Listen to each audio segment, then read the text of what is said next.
Oke, bro, sis, guys, ya, sebuah silinder penjal menggelinding tanpa slip, jadi ngelindingnya lancar gitu ya, dan berotasi berarti dia, karena dia menggelinding dari puncak suatu bidang miring. Laju silinder di puncak adalah 80 cm per second. Jika kehilangan jika kehilangan energi akibat gesekan diabaikan, oke, jadi nggak ada gaya gesek yang berpengaruh di situ. Laju silinder pada posisi 18 cm di bawah titik puncak adalah oke, berarti artinya uh, kita gambar ya. Ada silinder kurang lebih seperti ini. Silinder ada bidang miring lah. Gampangnya ya. Sip. Oke, sorry. Oke, gampangnya seperti ini nih. Kurang lebih gitu. Oke ya, kurang lebih gini bidang miringnya, terus ada silinder. Nah, kita bikin silinder. Kurang lebih ginilah silindernya ya. Ini ada posisi pas di atas, ada posisi pas di bawah berarti ya. Nih, oke. Misalnya satu posisinya pas di atas. Nah, ini saya geser ya ke atas ya, sorry. Saya geser di atas nih. Oke, seperti ini di sini kurang lebih ya. Oke. Tuh. Terus satu lagi ini posisinya pas di bawah.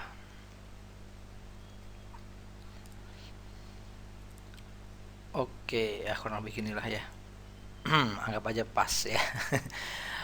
Tingginya dia posisi antara pertama sampai jatuh sampai yang ditanyakan itu 18 cm, berarti sama aja ketinggiannya 18 cm, atau misalnya di sini H1-nya itu 18 cm gitu kan ya.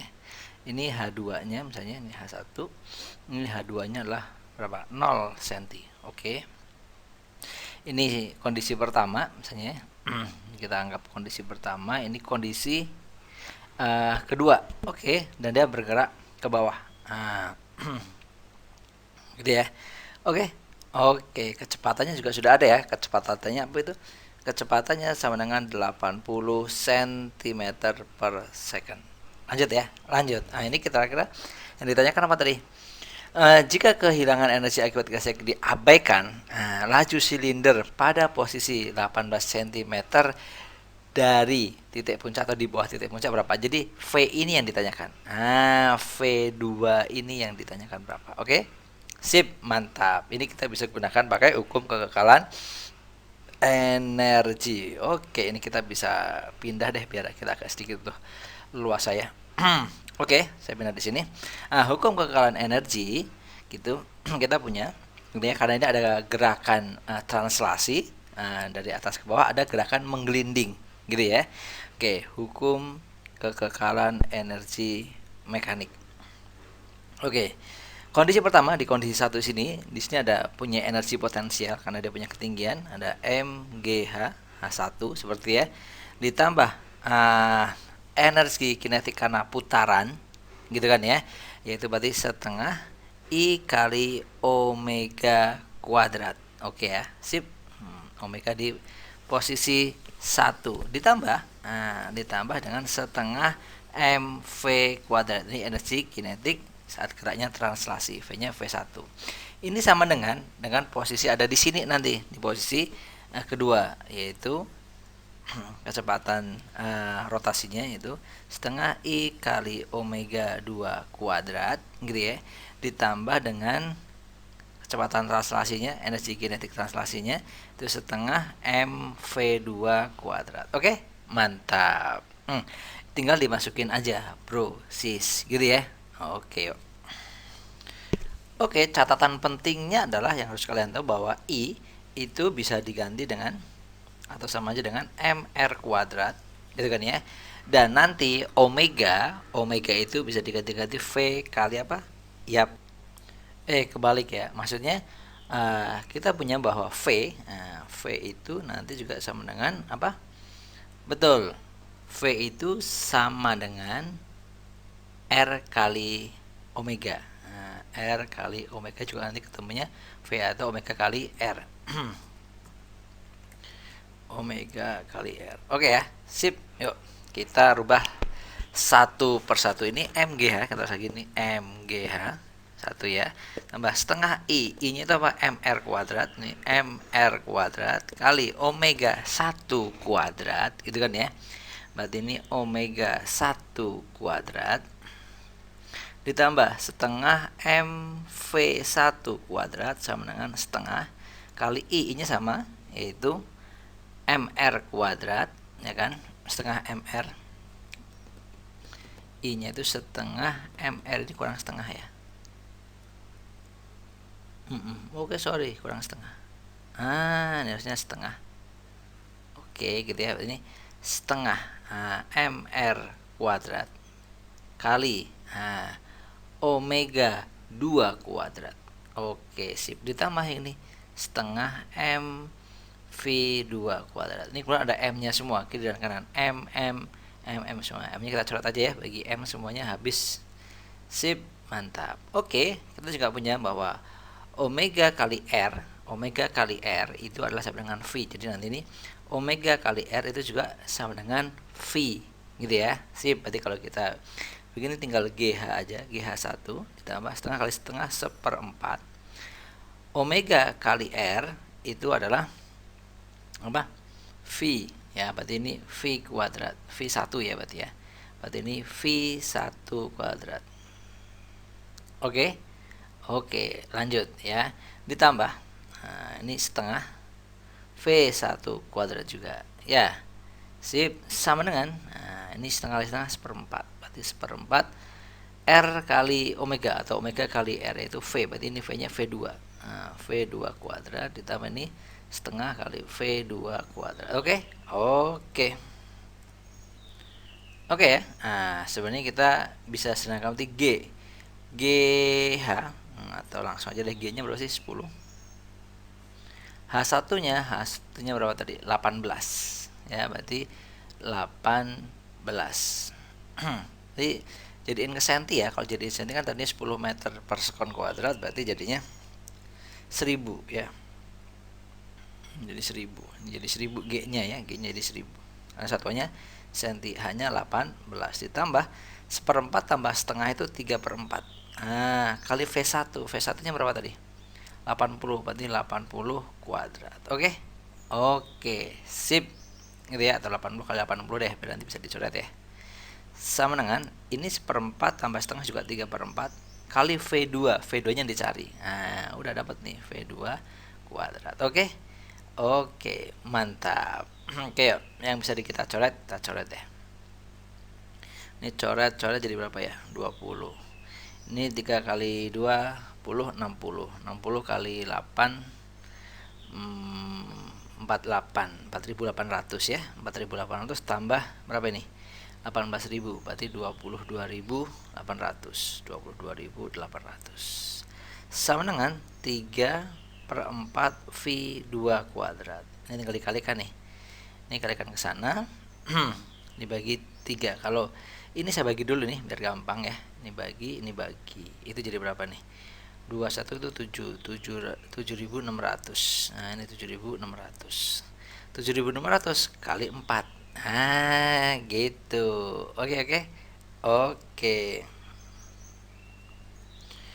Oke, berarti V2 kuadratnya saya taruh di sini ya. Nggak cukup nih. Berarti V2 kuadrat itu sama dengan 4 kali 7.600. 7 kali 4 28 tambah 2.400, berarti 30.400. Ini V2 kuadratnya, berarti V2 nya tinggal akarnya aja tuh, akar dari 30.400 ya, kira-kira aja sih.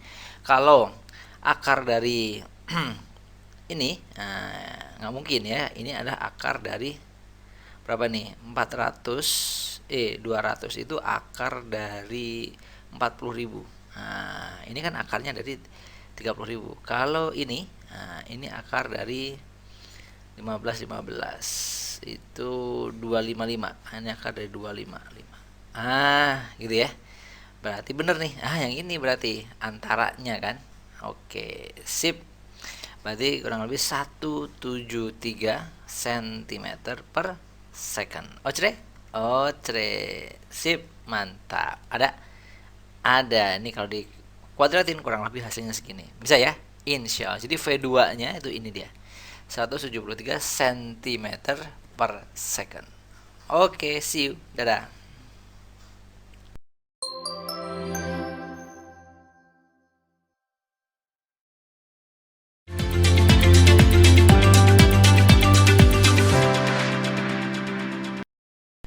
Oke, bro, sis, guys, ya, dua buah sistem isotermis. Jadi kita punya dua sistem. Misalnya kalau kita bikin nih, kita bikin kotak misalnya gitu ya. Oke, sebentar, kita bikin kotak seperti ini misalnya. Ini ada sistem A, seperti itu. Terus kita juga punya sistem berikutnya, kita punya sistem B. Oke, seperti ini kurang lebih, gitu kan ya. Oke, ini sebuah sistem gas, gitu ya. Dia katanya isotermis. Kalau isotermis berarti artinya apa? Betul, suhunya sama. Maksudnya T di A adalah T, T di B juga T. Mereka suhunya sama. Oke, dan memiliki massa molar atau MR-nya. MR-nya yaitu 20 gram per mol. Oke. Yang B itu berarti MRB itu adalah berapa? 30. 30 gram per mol. Oke ya. Sip. Terus berikutnya lagi, ketika gas A diberikan tekanan 1 atm, tekanan di sini 1 atm, 1 atm. Oke, berapa massa jenis gas B jika diberikan tekanannya beda? Ini tekanannya lah 1,5 atm. Oke, yang ditanyakan adalah massa jenisnya. Tapi ini diketahui ya, di sini massa jenisnya adalah apa itu? Rho-nya yaitu 1, di sini deh 2. Rho-nya, ini rho-nya A ya. Rho-nya A itu berapa itu? 1,5 kg per meter kubik. Yang ini rho B-nya yang dicari berapa? Oke, jadi tugasnya sebenarnya mencari rho B-nya. Oke ya, kita pakai tetapan gas ideal, brosis guys ya. Kita punya bahwa tetapan gas ideal itu adalah PV sama dengan nRT. Oke, kita tahu bahwa nanti N itu bisa dirubah dalam bentuk massa per mR ya kan ya, massa per mR. Oke, ini kali RT gitu kan, ini PV. Dan kita tahu bahwa massa jenis itu adalah apa? M per V. Jadi V nya saya pindah ke sebelah kiri ya. Jadi V nya kita pindah ke sebelah kiri seperti ini. Berarti nanti jadi M. Ini sama dengan M massa per volume dikali MR. M nya tetap di bawah seperti ini, kali RT. Sip. Ini sama aja massa jenis. Oke, sip, mantap. Berarti nanti ini sama dengan P, ini sama dengan rho, gitu ya, per mR, atau langsung aja rho per mR gitu. Ini rho, gimana sih nulisnya? Gitu ya, per mR kali RT. Sip, gitu. Nanti kita bandingin tuh antara P1 dengan P2, atau PA sama PB. Kita bandingkan ya. Kalau PA dibanding PB, tekanan A dibanding tekanan B, berarti tekanan A di sini banding tekanan B. Tekanan A tuh ini rho, berarti rho-nya rho A. Dibagi MR, berarti MR-nya MRA kali R kali T. Gitu ya. Sip, ini juga nanti rho-nya rho B, berarti kan dibagi MR, MR-nya MRB dikali apa? R kali T. Sip, gitu ya. PA, tekanan di A berapa tadi? 1,5, berarti 1,5 ya kan, dibagi PB sama dengan rho A. Rho nya udah ada belum? Kebalik ya, tekanannya di A itu 1 atm ya. Salah saya tadi ya. Tekanannya itu 1 atm. Lihat, tekanannya lah 1 atm. Oke, ini 1 atm. Seperti ini. 1 atm dan PB-nya tekanan di B 1,5. Gitu, brosis ya. 1,5. 1,5. Rho A-nya nih 1,5 juga. 1,5 dibagi MRA. MRA-nya berapa? 20. dibagi. Nah, row B nya berapa? Row B nggak ada yang dicari ya. Row B dibagi dengan apa ini, MRB 30. Nah, ini sama karena ada isotermis, suhunya sama ya. Ketetapan gas idealnya juga sama, berarti artinya ini sama ini sama, ini sama ini juga sama, jadi nggak perlu dihitung ya. Sip, yang kita bagi yang ini. Oke, kalau kita sederhanakan, ini coret gitu kan. Oke, karena kita cari row B-nya, kita kalikan ke kiri, berarti tinggal row B seperti ini sama dengan yang ini tinggal 1,5 dibagi 2 ya kan ya, dibagi 2. Ini kan row-nya udah dikali ke sana nih. Ya, tinggal sepertiga, berarti tinggal dikali 3. Oke. 1,5 kali ke kanan lagi 1,5. Oke, sip. Nah, ini tinggal kita coret. Mantap, 1,5. Berarti tinggal 1,5 kali 1,5 kali 1,5. Ini bisa ya. Nah, tinggal perkalian aja biasa. 1,5 kali 1,5 itu adalah berapa ini? 2,25. 2,5 dikali dengan 1,5 adalah berapa? Betul, yaitu 3,375. Cakep. Satunya kilometer per meter kubik. Itu dia. Itu adalah row untuk gas yang ada di B. Cakep. Ngerti? Ada nggak? Ada dong. Mantap. Bisa ya? Oke, jadi kuncinya ada di sini tadi. Nah, kita dapetin ini, baru kita bandingkan. Insya Allah. See you. Dadah.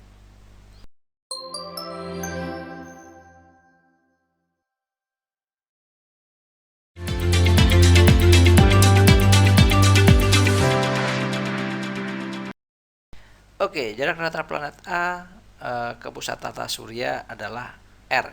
Oke, jaraknya rata-rata ya, karena sebenarnya lintasan mereka tuh nggak bulat ya, semacam elip seperti itu. Jadi jaraknya jarak rata-rata. Waktu yang dibutuhkan oleh planet A mengelilingi pusat tata surya adalah 1/8 kali waktu yang dibutuhkan planet B. Jadi periodenya 1/8-nya periode planet B untuk mengelilingi pusat yang sama. Jika mula-mula planet A dan B berada dalam satu garis, oke ya, dengan pusat dan bergerak searah. Berapa jarak planet A terhadap B setelah keduanya bergerak kurang lebih 1/4 periode A? Bayang nggak maksudnya? Jadi gini, kita bikin deh lingkaran misalnya gini ya. Oke di sini deh. Tapi gini ya, jadi ada A, ada B di sini. Ini ada yang kecil itu A ya, karena dia periodenya lebih kecil, berarti dia lintasannya juga lebih kecil. Saya bikin yang ini yang B misalnya. Nah, gitu ya. Anggap aja seperti ini, walaupun mungkin sebenarnya lebih besar ya. Sebenarnya lebih besar sih. Jadi gini. Saya ulangi ya. Ini misalnya B-nya nih. Nah, ini B-nya lebih besar. Nah, A-nya itu lebih kecil lagi. Nah, ini misalnya ini A-nya. Nah, kurang lebih gitu ya. Sip. Nah, kurang lebih gini. Jadi ada lintasan A, ada lintasan B. Ini yang A, misalnya di sini. Nah, ini A. Mulai di sini nih. Nah, ini pusatnya di sini. Oke ya, ini jarak ke sini adalah R. Nah, ini jaraknya adalah R. Jarak rata-rata. Walaupun sebenarnya nggak benar-benar bulat ya. Ini R. Oke. Nah, ini B. Kita nggak tahu jaraknya berapa. Oke, tapi kita punya diketahui bahwa TA itu sama dengan 1/8 TB. Oke ya. Dan kita punya perbandingan bahwa gimana hukum Kepler tuh, TA kuadrat ya kan dibanding TB kuadrat ya kan sama dengan apa? Jari-jarinya perbandingannya. Berarti RA kuadrat banding RB kuadrat. Sip. Nah, tinggal masukin. Nah, TA kalau kita lihat nih, TA banding TB. Nah, TA banding TB itu berarti sama dengan berapa? 1/8. Ya kan ya? Berarti kan ini samanya 1/8 kuadrat ya. 1/8 kuadrat. Sama aja kan? Sip. RA-nya adalah R, yang dicari RB-nya. Nah, berarti R kuadrat, sini cari RB-nya. Sip, mantap. Gitu ya. Oke, berarti kalau kita bikin ini sama dengan RB-nya kali silang ke sana, ini balik ke sana, berarti nanti jadi gini ya, RB itu sama dengan 64, ini RB kuadrat ya, RB kuadrat sama dengan 64, ini RA-nya R. R kuadrat. Sip gitu. Oke. Oke. Oke, ada yang salah nggak? Ada, ini harusnya bukan pangkat 2, pangkat 3, Bro. Siapa yang nulis ini ya? Perbandingannya harusnya pangkat 3. Oke, sorry. Ini pangkat 3, pangkat 3, pangkat 3, ini pangkat 3. Berarti ini RB pangkat 3, ini R-nya pangkat 3. Gitu ya. Sip. Oke, berarti ini biar jadi RB aja. Biar jadi RB aja jadi gimana nih? Ya akar pangkat 3. Berapa kali berapa? 3 kali biar ketemu 64 ya. Karena 64 kali 4, 16 kali 4 lagi 64. Nah, ini akar pangkat 3-nya hilang. Jadi 4R. Jadi RB-nya itu 4R. Jadi kalau kita bikin, ini RA-nya seperti ini RB-nya berarti ke sana. Ini adalah 4R. 4R berarti segini R, ke sini sisanya 3R. Kebayang ya? Oke. Terus dia bergerak katanya. A-nya bergerak. A-nya bergerak seperempat. Kalau seperempat kan berarti kan ke sini. A bergerak seperempat, berarti kan cuma di sini doang. Gitu ya. Seperempat periode. Kalau satu periode itu penuh, ya, berarti ini A aksennya saya sebutnya. Bergerak di sini. Oke, kalau dia waktunya segini, dia kan masih kecil. Berarti B-nya belum nyampe sini. Berarti B-nya kemungkinan baru sampai di sini nih. Misalnya gitu ya. B aksennya baru sampai di sini. Pertanyaan jarak A aksen B aksen berapa? Oke. Kita bikin gini ya, bro sis guys ya. Kita bikin tarik garis ke sini. Oke, sebentar. Sip. Gini ya. Oke, terus kita tarik. Ini berarti garis singgung ya. Lihat berarti kan sebentar. Ini ke sini garis singgung.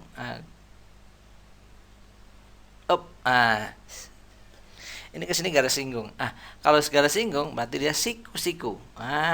Gitu, Mas Bro, Mbak Sis ya. Dia berarti siku-siku ya.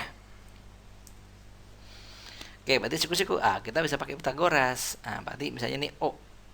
Ini O, kita anggap O deh di situ ya. Mana ya?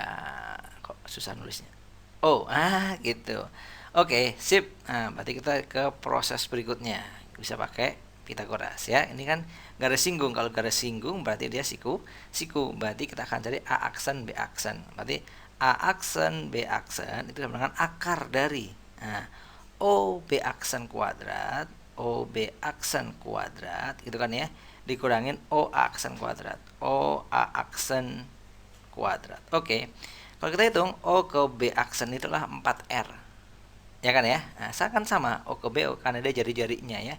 Berarti 4R dikuadratin. Dikurangin ini R. Ini R kuadrat. Oke. Berarti 16 kuadrat dikurangin dengan R kuadrat, berarti 15 kuadrat. Oke, akar 15R kuadrat maksudnya 15R kuadrat. Oke, sip. Akar R kuadrat itu R. Akar 15, kita cek. Mungkin nggak akar 15 itu lebih dari 4? Nggak mungkin, karena akar 16 itu 4 ya, berarti kurang dari 4. Berarti ini salah. Kalau ini kita mungkin nggak antara 3,31 sama 3,92 ya kan. Kalau 3,3 itu kalau kita kalikan nih, 3,3 kita kalikan 3 kali 3 9, ini juga 9. Oke, sebentar. 9, ini juga 9. Ini 9, ini 9 gitu kan. Berarti 9 8 10, berarti 10. Berarti masih kurang. Berarti yang paling tepat yang 3,92. Ini kalau dikuadratin masih 10, sekian ya. Berarti yang paling tepat adalah itu 3,92 R kuadrat diakarin R. Sip. Ini jaraknya, bro sis. Mantap. Bisa ya? Insya Allah. Ngerti? Bisa. Sip, cakep. See you. Dadah. Semangat.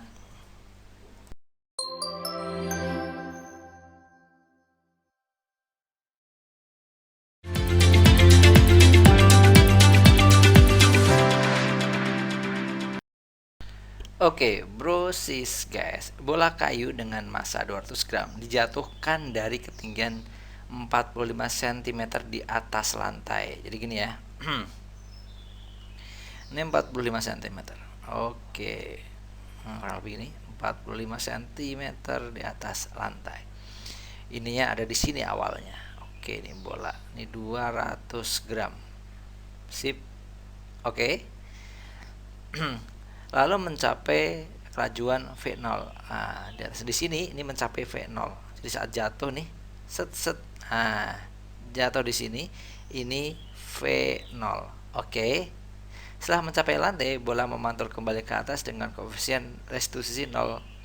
Jadi maksudnya gini, ini di sini naik lagi, ini ke bawah, ini naik lagi ke sana. Gitu ya. Jadi berkurang kecepatannya, yaitu menjadi 0,8-nya aja, gitu ya. Jadi ini sebenarnya pantulan pertama. Ini kalau kita sebut ini pantulan pertama. Tapi kecepatannya sudah nggak V0 karena ada koefisien restitusi 0,8. Jadi kecepatannya sekarang yaitu 0,8 kali V0. Oke. Nanti jatuh kembali. Nah, ini jatuh kembali, muter kayak gini, gitu kan. Jatuh ke bawah terus mantul lagi ke atas, ya. Mantul lagi ke atas. Seperti ini pantulan kedua, saya tulis di sini ya.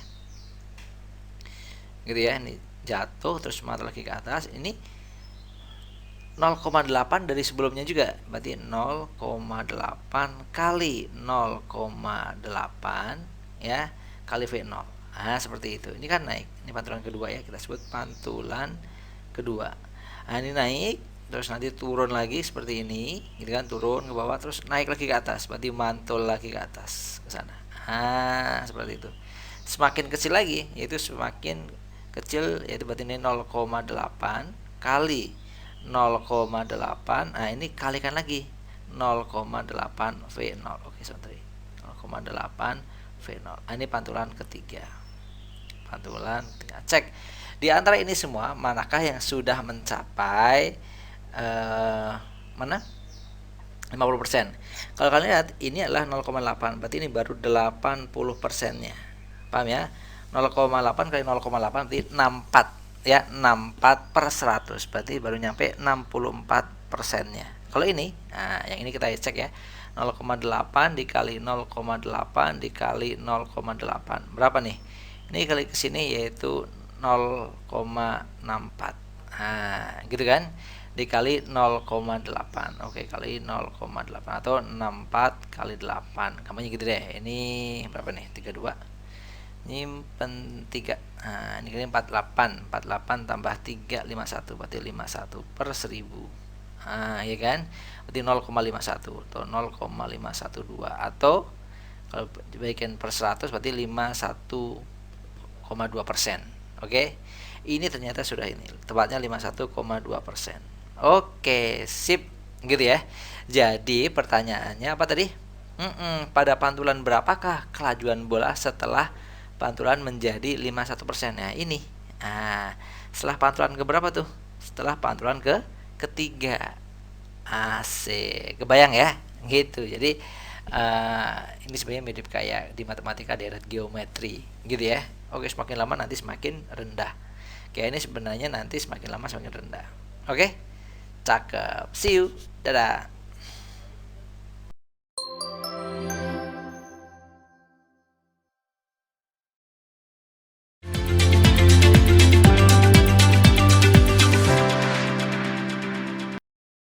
Oke, brosis guys. Lanjut ya.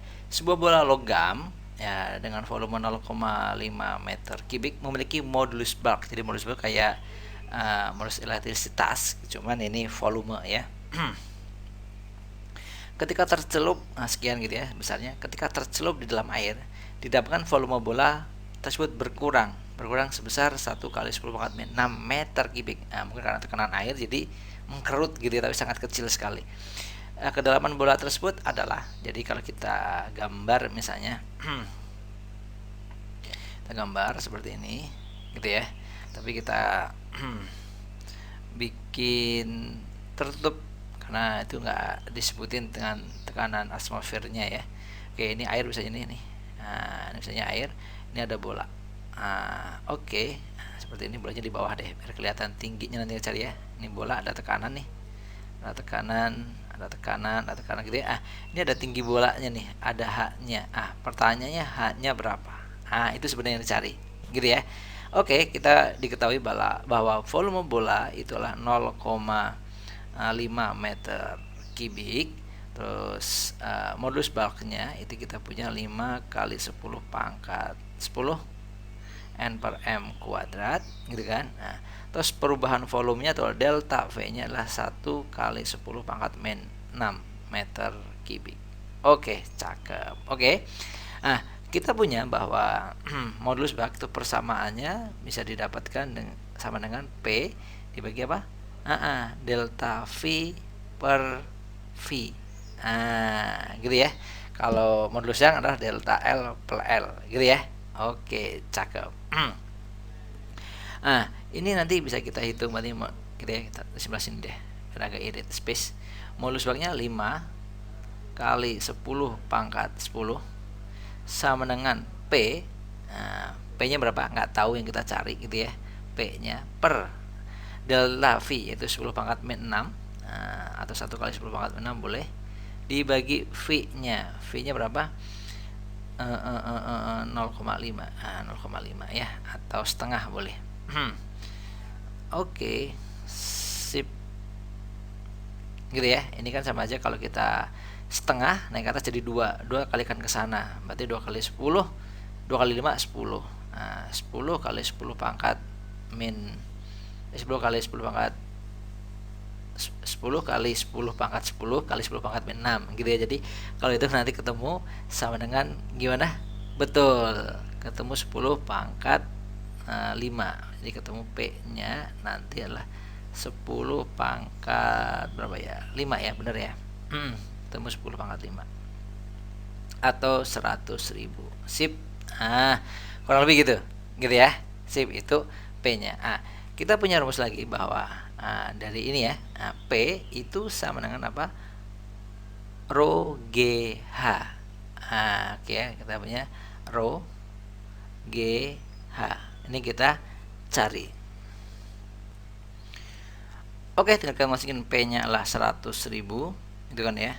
Oke, Rho-nya adalah 1000 dalam satuan SI, G-nya 10, H-nya yang dicari. Oke, tinggal coret 1 2 3 4 1 2 3 4. Oke, sip, gitu ya.